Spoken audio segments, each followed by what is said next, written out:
مولا علی فرماتے ہیں عجبت لمن فزع من اربع کیف لا یفزع الی اربع، مجھے تعجب ہے اس انسان پر جس کی زندگی میں 4 مشکلات آتی ہیں لیکن وہ انسان ان چیزوں کی طرف رجوع نہیں کرتا کہ خدا اس کی مشکلات کو کیا کر دے، دور کر دے۔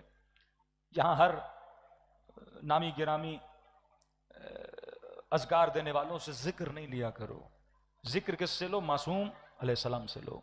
جو معصوم نے کلام کہا اس کلام میں خدا نے کیا رکھی ہے؟ برکت رکھی ہے۔ معصوم فرماتے مجھے تعجب ہے جس انسان کی زندگی میں مشکلات آتی ہیں اور خدا کا یہ ذکر نہیں کرتا۔ بسم اللہ الرحمن الرحیم، اللہم صل علی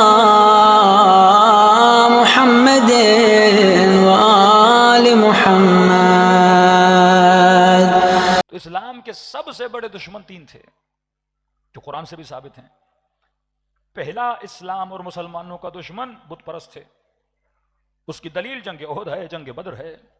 اتنے شہداء مسلمانوں نے دیے، کن سے لڑ کے؟ بت پرستوں کی لڑائی میں۔ دوسرا مسلمانوں کا سب سے بڑا دشمن یہودی تھا جس کی دلیل خیبر و خندق ہے۔ تیسرا مسلمانوں کا سب سے بڑا دشمن مسیحی تھا جس کی دلیل آیہ مباہلہ ہے، قل تعالوا ندعو ابناءنا وابناءکم، بچے بچے کو یاد ہے۔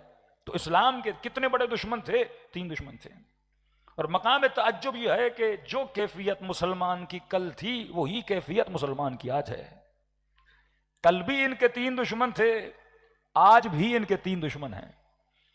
لیکن تھوڑا سا مسلمان سوچے کہ بھائی کل ان 3 دشمنوں کا علاج کس نے کیا تھا؟ ذرا تاریخ میں چلے جاؤ۔ بت پرستوں کے بت توڑے علی نے، خیبر میں یہودیوں کو ہرایا علی نے، مباہلہ میں مسیحیوں کو ہرایا علی نے۔ تو کل بھی تینوں کو علی شکست دے رہے تھے اور آج بھی تینوں کو علی والے شکست دے رہے ہیں۔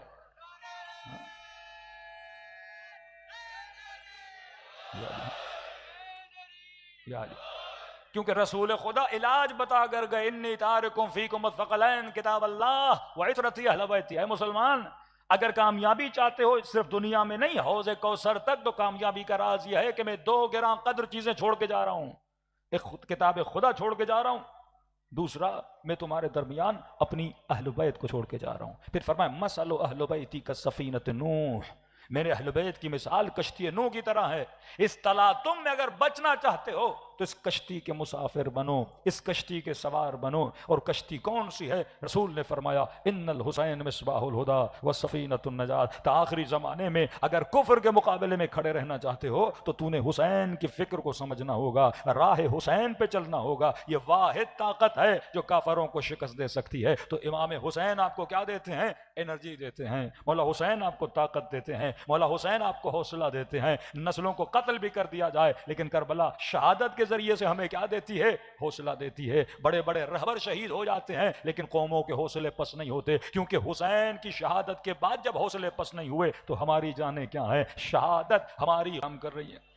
اور میں نے کہا کہ وہ قوانین بناتے ہیں آپ کی نسلوں کو خراب کرنے کے لیے، پوری دنیا کو ون ولیج بنانے کے لیے کہ سارے لوگ ایک جیسے کپڑے پہننے۔ رشیا تباہ ہوا، چائنا کا پورا کلچر تباہ ہو گیا، انڈیا کا تقریباً کلچر تباہی کے دہانے پر ہے، ترکی آپ کے سامنے ہے، ملیشیا آپ کے سامنے ہے۔ سارے مسلم ممالک کو آپ دیکھیں گے ان کے اپنے کلچر کیا ہوتے جا رہے ہیں؟ تباہ و برباد ہوتے جا رہے ہیں۔ نسلوں کی فکر کو بڑی تیزی سے وہ کیا کر رہے ہیں؟ جمع کر رہے ہیں۔ میں تھوڑا سا اشارہ دے رہا ہوں، ظلم جب لوگوں کو بدلتا ہے تو اس کے اپنے قاعدے اور قوانین ہوتے ہیں۔ نظام ظلم، نظام کفر یا نظام طاغوت، اس کی سب سے بڑی جو اٹریکشن ہے وہ پیسہ ہے۔ دینہم تنانیرہم، پیسے کے ذریعے سے، جس کا بینکنگ سیکٹر کہہ سکتے ہو کہ آخری زمانے میں لوگوں کا دین پیسہ بن جائے گا۔ آج کس گھر میں جاؤ، جس بھی مومن سے بات کرو، ایک ہی بات کرتا ہے، ہاں بھائی پیسہ کیسے بنانا ہے، پھر جو بنایا ہے اس کو بڑھانا کیسے ہے، صبح سے شام تک پیسہ پیسہ پیسہ۔ ہم غم فکر یہ نماز بھی پڑھتا ہے تو اس کے بعد دعا کون سی مانگتا ہے؟ ڈیلز کی اور پیسے کی۔ اور اب پیسہ اسلام منع نہیں کرتا، لیکن سوال یہ ہے پیسہ برائے پیسہ ہو یا پیسہ برائے آخرت ہو۔ ایک تو وہ پیسے کے پیچھے لگاتا ہے، دوسرا لہو لعب، یہ سنیما ہالز بنانا، کلبز بنانا، ایسی تفریحی جگہیں بنانا جہاں انسان کا وقت ضائع ہو، جہاں پہ کوئی فائدہ نہ ہو۔ نوجوانوں کو ایسی ایکٹیویٹیز میں لگا دینا جس سے ان کی عمر، ان کا وقت کیا ہو جائے؟ تباہ و برباد ہو جائے۔ کہ 5 دن ویسٹرن کنٹریز میں لوگ کام کرتے ہیں، 2 دن اپنا سارا پیسہ کلبز میں، شراب نوشیوں میں، سنیما گھروں میں، سنگروں کے کنسرٹس میں تباہ و برباد کر دیتے ہیں۔ یہ دنیا کی رنگینی ہے۔ دوسرا کیونکہ وہ جو کچھ بنائے گا دنیا سے بنائے گا، شیطان آسمان سے کوئی چیز لا کر آپ کو نہیں دکھائے گا۔ سامری اگر وہ بنا رہا تھا بچڑا تو وہ بھی حضرت موسیٰ کے پاؤں اس کے قدموں کے نیچے پڑی ہوئی مٹی سے بنا رہا ہے۔ فرمایا بڑی بڑی بلڈنگز بنا کر آپ کو انسپائر کریں گے، اپنے آرکیٹیکٹ سے انسپائر کریں گے، اپنی ٹیکنالوجی سے آپ کو انسپائر کریں گے تاکہ آپ اس کے نظام میں کیا ہو جاؤ، جذب ہو جاؤ۔ لیکن ایک جاذبہ الہی جاذبہ ہے۔ آج بڑی سے بڑی ٹیکنالوجی آ جائے، جہاز کتنی سپیڈ سے جائے گا، لیکن حضرت سلیمان نے کہا کہ کون ہے جو تخت بلقیس کو لائے؟ کہ کیوں منگوانا چاہتے ہیں؟ کہ بلقیس وہاں سے چل پڑی ہے، میں اس کو دکھانا چاہتا ہوں کہ میری طاقت کیا، اس کے آنے سے پہلے اس کا تخت یہاں پہ ہونا چاہیے۔ فقال عفریت من الجن، اے سلیمان اس سے پہلے کہ آپ اپنی جگہ سے اٹھیں میں تخت بلقیس کو لاؤں گا۔ یہ بھی اسپیڈ جہاز سے بہت زیادہ ہے۔ لیکن آصف ابن برقیہ جس کے لیے معصوم فرماتے ہیں اللہ کے اسماء اعظم میں سے اس کے پاس ایک اسم اعظم تھا۔ قال قبل ان یرتد به طرفک، اس سے پہلے کہ آپ اپنی آنکھ کو جھپکیں میں تخت بلقیس کو لا کے آپ کے سامنے کھڑا کر دوں گا۔ اور پھر وہاں پہ معصوم فرماتے ہیں اس کے پاس ایک خدا کا اسم اعظم تھا، ہمارے پاس 72 کے 72 خدا کے اسم اعظم موجود ہے۔ یہ بڑی بحث ہے علماء میں کہ امام زمانہ جب ظہور کریں گے ٹیکنالوجی رہے گی یا نہیں رہے گی، کیونکہ ایک آصف ابن برقیہ یہاں کا تخت وہاں سے، یہاں ٹیکنالوجی کی مخالفت میں بات نہیں کریں گے، کہتے ہیں کیا ٹیکنالوجی کی ویلیو ہوگی یا امام زمانہ اتنا لوگوں کو عارف بنا دیں گے، عالم بنا دیں گے کہ اللہ کے اسم اعظم سے ہی پوری کائنات کا ہر کام انسان چلائے گا۔ لیکن یہ کس سے انسپائر کرتے ٹیکنالوجی سے؟ وہیں پہ خدا آپ کو قرآن میں مثال دے رہا ہے، ان کے جہازوں سے انسپائر نہ ہونا، ان کی ٹیکنالوجی سے انسپائر نہ ہونا۔ میرے پاس ایک آصف ابن برقیہ، ایک اسم اعظم والا، اور میں نے تجھے مہدی دیا، میں نے تجھے علی دیا، میں نے تجھے حسن دیا، میں نے تجھے حسین دیا، جن کو 72 اسماء اعظم دیے ہوئے ہیں، جو اشارہ کریں تو کائنات ان کے اشاروں پہ چلے۔ ٹیکنالوجی حاصل، لیکن دشمن کی کسی بھی چیز سے انسپائر نہ ہونا۔ سب سے بڑی انسپائریشن جو تمہارے اندر ہونی چاہیے وہ جذبہ الہی کی انسپائریشن ہونی چاہیے۔ لیکن اب یہ دنیا کو جب اپنی چیزوں پہ چلانا چاہتے ہیں تو میں نے کہا نوجوان جا کے پڑھیں SDGs جو قوانین انہوں نے بنائے 2015 میں 2030 تک، ہر ملک نے اس قانون پہ کیا کرنا ہے، عمل کرنا ہے۔ سسٹینیبل ڈیولپمنٹ گولز 17 گولز ہیں، پوری دنیا نے اس پہ کام کرنا ہے۔ اب آپ کے حکمران بھی مجبور ہیں کہ ان گولز پہ کام کریں۔ بارہا عرض کر رہا ہوں FATF میں جب آپ کے نیوز اینکر خوشخبری دیتا ہے قوم کو کہ جناب پاکستان گرے لسٹ سے نکل گیا ہے، یہ خوشخبری نہیں ہے، کہ آپ کے لیے خطرے کی گھنٹی ہے، کیونکہ یہ گرے لسٹ سے بلیک لسٹ ان ملکوں کو نکالتے ہیں جنہوں نے ان کے سارے قوانین پہ کیا کیے ہیں، سگنیچر کیے ہیں۔ آپ کہو گے کہ ہاں میں آپ کے قانون کو مانتا ہوں، تب وہ آپ کو گرے لسٹ سے نکالیں گے۔ اب یہ نہیں کہ سارے قوانین برے ہیں، مولا فرماتے ہیں ایک مٹھی شیطان حق کی اٹھاتا ہے، ایک مٹھی شیطان باطل کی اٹھاتا ہے، اور دونوں کو ملا دیتا ہے، تجھے کیا لگتا ہے حق و باطل کی پہچان میں تو پریشان رہتا ہے۔ اب ان قوانین میں یہ بھی ہے کہ جسے ہم ٹیررسٹ بولیں آپ اسے ٹیررسٹ مانو، جسے ہم اچھا کہیں گے آپ اسے اچھا کہو گے۔ فیملی کے لیے میں نے آپ کو بولا جو فیملی کی ڈیفینیشن ہم دیں گے ویسی فیملی کو آپ ایکسپٹ کرو گے۔ جس طرح کی ان کی فیملیز آج یورپ اور ویسٹرن کنٹریز بن رہی ہیں، مرد اور مرد، عورت اور عورت، وہ خباثتیں، وہ فطرت انسان کی تباہیاں جس کی صراحتاً قرآن مخالفت کرتا۔ آپ ایک آنکھ کا آپریشن کرواؤ کتنا خرچہ ہوتا ہے؟ آپ کا گھٹنا خراب ہے آپریشن کرواؤ، ہے کوئی NGO جو بولے فری میں آپ کے گھٹنے کا آپریشن کریں گے؟ لیکن یہاں پر کوئی لڑکا لڑکی بننا چاہے ٹرانسجینڈر، ابھی پاکستان میں ایسی NGOs ہیں جو لاکھوں روپیوں کا آپریشن آپ کا فری میں کریں گے۔ کہ آپ آپریشن کروانا ہے؟ ہاں ہم آپ کا فری میں کریں گے، تاکہ معاشرے میں اس چیز کو کیا کیا جائے، عام کیا جائے، معاشرے میں برائی کو کیا کیا جائے، عام کیا جائے۔ حاکم مجبور ہے اپنی حکومت کو چلانے کے لیے، اس نے حکومت چلانی ہے، پیسہ وہاں سے آنا ہے، لہٰذا وہ کئی چیزوں کو امپلیمنٹ کرتے ہیں۔ تو کئی جوان پوچھتے مولانا ہم کیا کریں؟ میں نے کہا بھائی ان کا کام ہے اتارنا، تمہارا کام کیا ہے، لگانا۔ تو اپنا کام کرتا رہو۔ کتنے لوگوں نے امام حسین کے روزے کو ڈھایا، وہ ڈھاتے تھے، شیعہ بناتے تھے، وہ بم لگاتے تھے، ہم اس سے بڑھ کے اور عالی شان کرتے تھے، وہ آپ کے جلوسوں میں بم پھوڑتے تھے، آپ اگلے سال اور زیادہ رج سے مجمع آتا تھا، وہ مسجدوں میں جانے سے روکتے تھے، لوگ اور جاتے تھے۔ تو آپ کا کام مایوس ہونا نہیں ہے۔ یہ نظام، یہ حرکتیں، یہ نظام شیطان کی حرکتیں یہ چلتی رہیں گی، لیکن آپ نے خدا کی رحمت سے کبھی مایوس نہیں ہونا، نور مہدی سے کبھی مایوس نہیں ہونا۔ آپ کا کام ہے از تو حرکت، از خدا برکت۔ آپ حرکت کرو اللہ کی راہ میں، اللہ کا کام ہے آپ کی حرکت میں برکت کو ڈالے۔ صلوات پڑھے محمد و آل محمد۔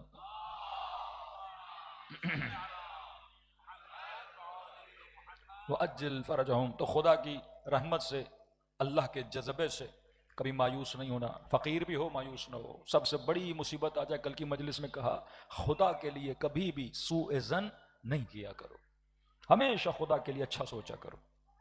چھوٹی سی مثال دی حالات حاضرہ کے حوالے سے کہ کوئی بندہ صبح دن کو نکلے، کالی بلی کو دیکھ لے، سوچ لے آج کا دن تو خراب ہو گیا، کوے کو دیکھ لے، مولانا میری سیدھی الٹی ہاتھ پڑک رہی ہے، تو کچھ نہیں۔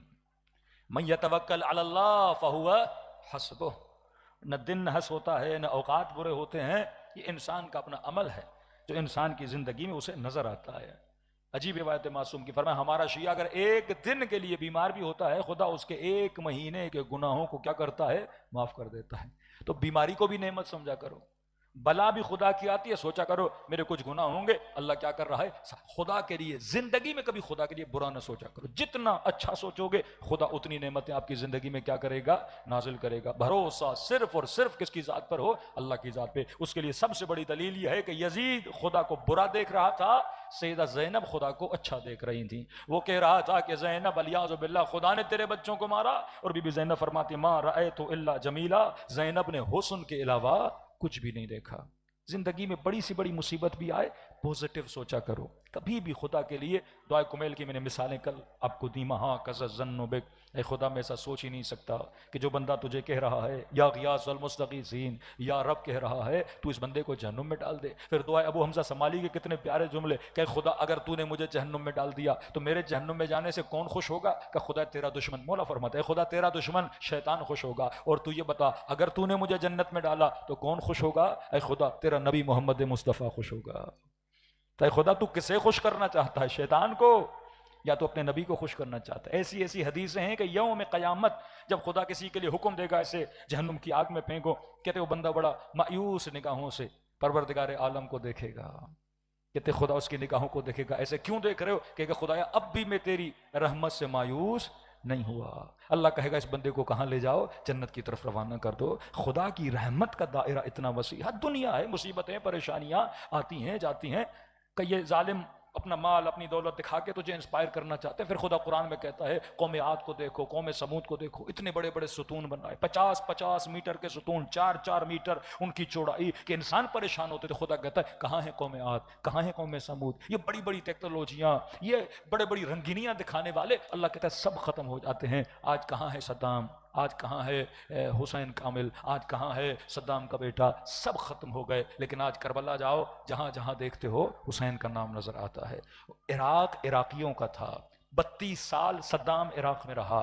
آج عراق جاتے ہو صدام کا ایک فوٹو نظر نہیں آتا۔ میں ابھی ہو کر آیا ہوں، جہاں جہاں دیکھو تجھے امام خمینی کی تصویر نظر آئے گی، تجھے سید علی خامنئی کی تصویر نظر آئے گی۔ کب سوچا تھا صدام نے کہ یہاں خمینی اور خامنئی کی تصویریں لگیں گی؟ تو جو شیطان پہ بھروسہ کرتے ہیں وہ فنا پذیر ہو جاتے ہیں، اور جو اللہ کے لیے زندگی گزارتے ہیں خدا ان کو بقا عطا کر دیتا ہے۔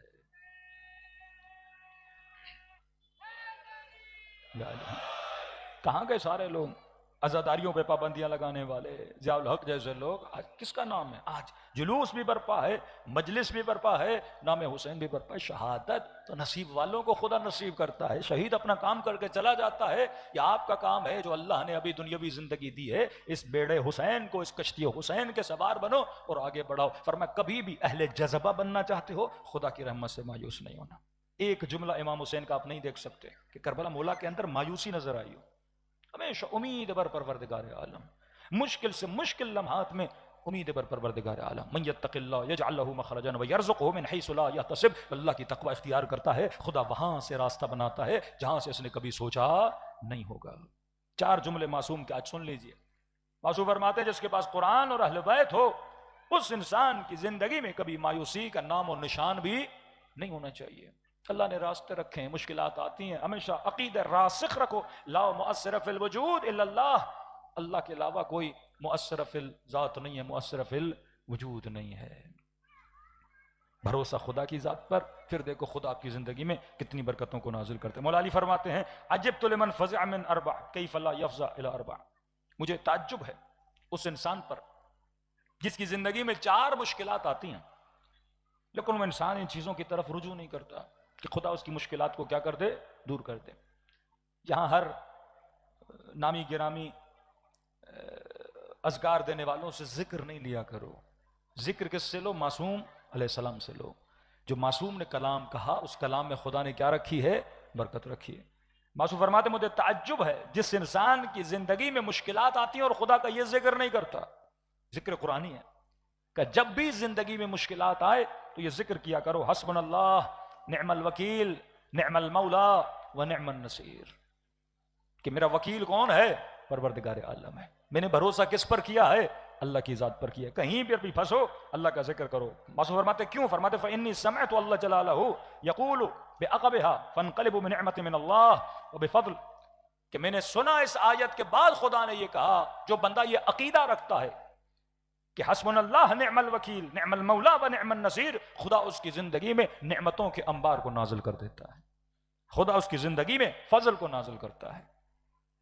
کہتے ہیں کہ جب حضرت موسیٰ کی ماں نے حضرت موسیٰ کو صندوق میں رکھا، کس پہ بھروسہ کیا؟ اللہ کی ذات پہ بھروسہ کیا، حسبنا اللہ نعم الوکیل نعم المولا و نعم النصیر، اور چھوڑ دیا۔ کہا نا اچھا سوچا کرو، اچھے جملے زبان سے نکالا کرو، کبھی بھی بری باتیں نہیں کیا کرو، کبھی بھی نحس بات نہیں کیا کرو کہ کوئی خواب دیکھا بس میرے ساتھ اب برا ہو جائے گا۔ عجیب ہے چھٹے ماں فرماتے برے سے برا خواب دیکھو مجھ جعفر صادق کے حوالے کر دو، میں اچھی سے اچھی تعبیر کر دوں گا۔ کبھی بھی برا نہیں سوچا کرو تو زندگی میں برا ہوگا۔ جب صندوق چاہیے حضرت موسیٰ چلتا گیا اور سامنے فرعون بی بی آسیہ، کہتے بی بی آسیہ نے جیسے صندوق کو دیکھا بے اولاد تھی، جیسے اس بچے کو دیکھا فوراً کہا کہ یہ بچہ میرے لیے باعث نعمت ہے، باعث راحت ہے، میری سالوں کی امیدوں کو خدا نے پورا کر دیا۔ بچے کو سینے سے لگا دیا۔ فرعون نے جیسے دیکھا تو کہا مجھے لگتا ہے یہ بچہ میرا تخت بھی چھینے گا، میرا تاج بھی چھینے گا، جس نے جو سوچا اس کے ساتھ وہی ہوا۔ آسیہ نے سوچا باعث نعمت، حضرت موسیٰ نبی نے دعوت دی، من المؤمنین مومنات میں سے ہو گئیں، اور فرعون نے کہا تخت الٹے گا، اور ویسا ہی اس کے ساتھ ہوا، اس کا تخت کیا ہو گیا؟ الٹ گیا۔ ہمیشہ اچھا سوچا کرو، مومن کبھی برا نہیں سوچتا۔ مصیبت بھی آئے، اذا اصابت مصیبت قالوا انا للہ وانا الیہ راجعون، کوئی مصیبت دائمی نہیں ہے، ہر انسان نے بیماری میں، ایکسیڈنٹ میں، مختلف چیزوں میں دنیا سے چلے جانا ہے، ہم سب نے اللہ سے جا کے ملنا ہے۔ نعمت بھی آئے تو معصوم فرماتے خوش نہ ہوا کرو، کیونکہ کہیں یہ خوشی تجھے متکبر نہ بنا دے، اور خدا نعمت دیتا بھی ہے اور سیکنڈ میں چھینتے میں بھی دیر نہیں کرتا۔ اچھا خاصا بندہ صحت مند، لیکن اچانک آپ دیکھتے ہو بستر مریضی پہ آ جاتا ہے، وہ بھی اسے جگانے کے لیے کہیں یہ نعمت تجھے متکبر نہ بنا دے۔ نعمت آئے وَإِن شَكَرْتُمْ، اور شکر کیسے ہے؟ عبادت خدا سے ہے۔ نماز شکر کا نام ہے، روزہ شکر کا نام ہے، ذکر خدا شکر کا نام ہے، مال کی نعمت لوگوں میں بانٹو، یہ شکر پروردگار عالم ہے۔ لباس کی نعمت ہے، اسے بھی پہناؤ، جس کے بدن پہ لباس نہیں ہے تو یہ معصومین جو اندھیری راتوں میں یتیموں کی مدد کرتے تھے یہ شکر خدا ادا کر رہے تھے کہ خدا تو نے علی کو لباس دیا، علی کو کھانا دیا، علی غریبوں کو بھی کھلا رہا ہے۔ تو فرمایا پہلی چیز جب مصیبتوں میں مصائب و مشاکل آئیں زندگی میں یہ ذکر خدا ادا کیا کرو، حسبنا اللہ نعم الوکیل۔ دوسرا فرمایا عجبت لمن اختم کیف لا یفزع الی قولہ، تعجب ہے جس انسان کی زندگی میں غم آتا ہے، غمگین ہو گئے، بیٹی کی پریشانی، بیٹے کی پریشانی، کوئی شدید بیماری زندگی میں آ گئی، کوئی مال لوٹ کے چلا گیا، کسی کو قرضہ دیا پیسہ واپس نہیں دے رہا، فرمایا عجب ہے جس کی زندگی میں غم آتا ہے، کوئی گناہ کیا ہے اس نے آپ کو غمگین کیا ہوا ہے، کوئی غلطی کی اس نے آپ کو غمگین کیا ہوا ہے، فرمایا عجب ہے جس کی زندگی میں غم آتا ہے اور یہ ذکر نہیں کرتا لا الہ الا انت سبحانک انی کنت من الظالمین۔ کس کا ذکر ہے؟ حضرت یونس کا ذکر ہے۔ کبھی کبھی سوچا کرو کہ حضرت یونس دنیا کا واحد نبی ہے جسے خدا نے اتنی چھوٹی سی جیل میں بند کیا تھا، قید میں بند کیا، کس کی وجہ سے؟ آپ کی وجہ سے، اپنے بندوں کی وجہ سے۔ اتنی ہدایت کی حضرت یونس نے، قوم کو ہدایت نہیں مل رہی، آخر میں کہا پروردگارا میری قوم پہ عذاب نازل فرما۔ حضرت رسول کو پتھر مارے گئے، جب لوگوں نے کہا یا رسول اللہ نفرین کریں، بد دعا دیں، نبی نے فرمایا میں نبی بد دعا نہیں ہوں، میں رحمتاً للعالمین نبی ہوں۔ رحمت والا نبی ہوں، میں اپنی امت کے لیے ہمیشہ کیا کرتا ہوں؟ دعا کرتا ہوں۔ اللہ نے کہا 1 ہفتے کے بعد عذاب نازل کروں گا۔ جب تک نبی بستی میں ہوتا ہے اللہ کا عذاب نہیں آتا۔ وَظَنُّونَ إِذْ ذَهَبَ مُغَاضِبًا أَن لَّن نَّقْدِرَ عَلَيْهِ فَنَادَىٰ فِي الظُّلُمَاتِ۔ ذنون اس مچھلی کے ساتھی نے یہ سمجھا کہ ہمارا ہاتھ اس تک نہیں پہنچے گا، غضبناک ہو کے اپنی قوم کو چھوڑ کے چلے گئے۔ تو پروردگار عالم کہتا ہے اے یونس اگر 1 ہفتہ زیادہ رہتے، 3 دن 4 دن رہتے، شاید کسی کو ہدایت مل جاتی، شاید تیرے وجود کی وجہ سے میں عذاب نازل نہ کرتا۔ کب مچھلی کے پیٹ میں گئے اور اللہ جانے 40 دن اس سے زیادہ مچھلی کے پیٹ میں رہے۔ حضرت یونس نے ذکر کیا لا الہ الا انت، جناب جبرائیل نے سکھایا سبحانک انی کنت من الظالمین۔ پھر معصوم فرماتے ہیں فإنی سمعت اللہ عز وجل یقول فاستجبنا له ونجیناہ من الغم۔ ہم نے اس کی استجابت کی اور اسے غم سے کیا کر دیا؟ آزاد کر دیا۔ وہ خدا جو یونس کو مشکلات سے نکال سکتا ہے وہ آپ اور مجھے اور امت مصطفیٰ کو بھی مشکلات سے نکال سکتا ہے۔ مشکل ہو حسبنا اللہ نعم الوکیل، غم ہو تو لا الہ الا انت سبحانک انی کنت من الظالمین۔ آیت اللہ قاضی فرماتے ہیں وہ ہر نماز کے بعد آقا قاضی 700 مرتبہ اس ذکر کو کرتے تھے۔ بعض لوگ اگر چاہتے ہیں جذب الہی سے متصل ہونا، نماز شب جب پڑھیں تو کم از کم صبح و شام میں 1 مرتبہ 786 مرتبہ لا الہ الا انت سبحانک انی کنت من الظالمین، تو خدا زندگی غموں کو دور کرے گا۔ تیسرا فرمایا عجبت لمن مکر بہ کیف لا یفزع الی قولہ۔ جس انسان کو یہ ڈر ہے کہ کوئی شخص مجھے دھوکہ نہ دے دے، بزنس کر رہے ہیں، کوئی ڈیل کر رہے ہیں، آپ کو ڈر ہے دھوکہ نہ ہو جائے، آپ نے ریسرچ کی پر آپ کو ڈر ہے میرا پیسہ نہ لے جائے، آپ سفر پہ جا رہے ہو آپ کو نہیں پتا شخص کیسا ہے، کسی کو چیز دے رہے ہو آپ کو نہیں پتا، کسی کے ساتھ بیٹھ رہے ہو آپ کو نہیں پتا کہیں میری جیب سے میرا سامان نہ نکال کے لے جائے، کہ جسے خوف ہے کہ مجھے دھوکہ نہ ہو۔ مولا فرماتے عجب ہے کہ خوف بھی ہے اور اللہ کا یہ ذکر نہیں کرتا۔ مولا کون سا ذکر؟ افوض امری الی اللہ ان اللہ بالغ۔ میں اپنے امر کو، اپنی زندگی کے امور کو کس کے حوالے کرتا ہوں؟ پروردگار عالم کے حوالے کرتا ہوں۔ مولا فرماتے فإنی سمعت، میں نے سنا ہے کہ جو انسان یہ کرتا ہے فوقاہ اللہ السیئات، خدا اس سے ہر برائی کو کیا کر دیتا ہے؟ دور کر دیتا ہے۔ چوتھی اور آخری چیز فرمایا عجبت لمن اراد الدنیا وزینتها، مجھے تعجب ہے اس انسان پر جسے دنیا بھی چاہیے اور دنیا کی زینت بھی چاہیے اور وہ خدا کا یہ ذکر نہیں کرتا۔ مطلب اگر رزق دنیا چاہیے، حلال زینتیں، حلال لذتیں چاہیے، فرمائے مجھے تعجب ہے وہ یہ ذکر کیوں نہیں کرتا۔ مولا کون سا ذکر ہے؟ فرمائے ما شاء اللہ لا قوت الا باللہ فانی سمعت اللہ عز وجل اسمہ یقول بعقبها۔ جو انسان یہ ذکر کرتا ہے خدا اس کی زندگی میں مال و دولت کو کیا کرتا ہے؟ بڑھا دیتا ہے۔ فرمایا اگر کسی بھائی تمہارا مالدار ہے، کسی مومن کو خدا نے بہت زیادہ رزق دیا ہے، کسی کے بڑے گھر کو دیکھتے ہو تو انسان کے دل میں خواہش پیدا ہوتی ہے نا۔ فرمایا مومن کبھی حاسد نہیں ہوتا، مومن کبھی اس کی نیکی یا اس کی نعمت سے جلتا نہیں ہے کہ مولا کیا کرتے ہیں۔ معصوم فرماتے ہیں کسی کے بڑے گھر، کسی کی بڑی سواری، کسی کے مال و دولت کو دیکھو فوراً یہ کہا کرو لا حول ولا قوت الا باللہ، یا ماشاء اللہ لا حول ولا قوت الا باللہ کہا کرو، تو جو نعمت خدا نے اسے دی ہے وہ نعمت خدا تجھے بھی عطا کرے گا۔ صلوات پڑھے محمد و آل محمد۔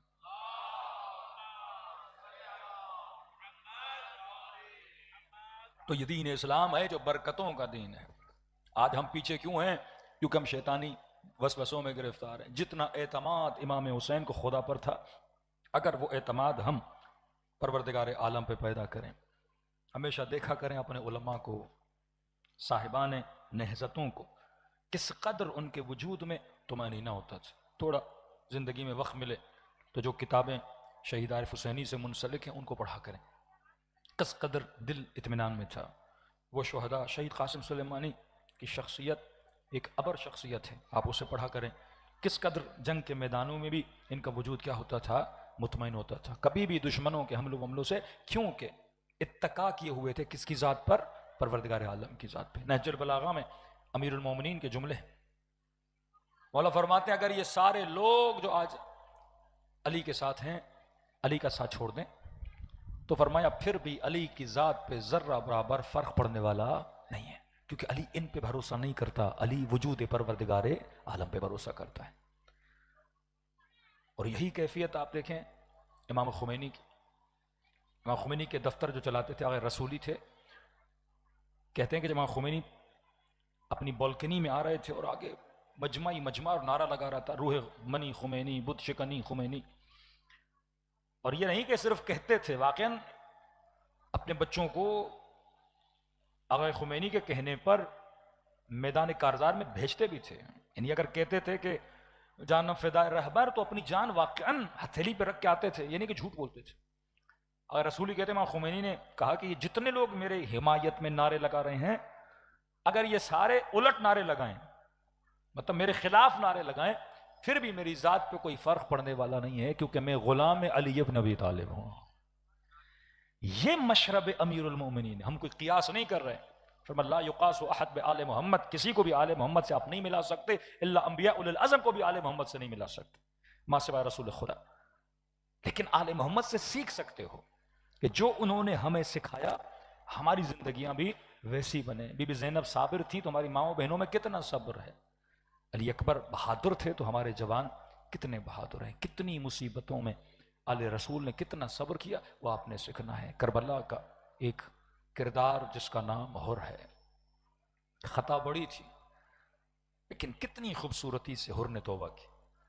بھئی گناہ کرنا جانتے ہو نا، توبہ کرنا بھی سیکھو۔ خطا کرنا جانتے ہو نا، تو پھر اپنی خطا کو معاف کرانا بھی سیکھو، کہ خدا کو پتہ لگے کہ ہاں میرا بندہ کیا ہے، شرمندہ ہے۔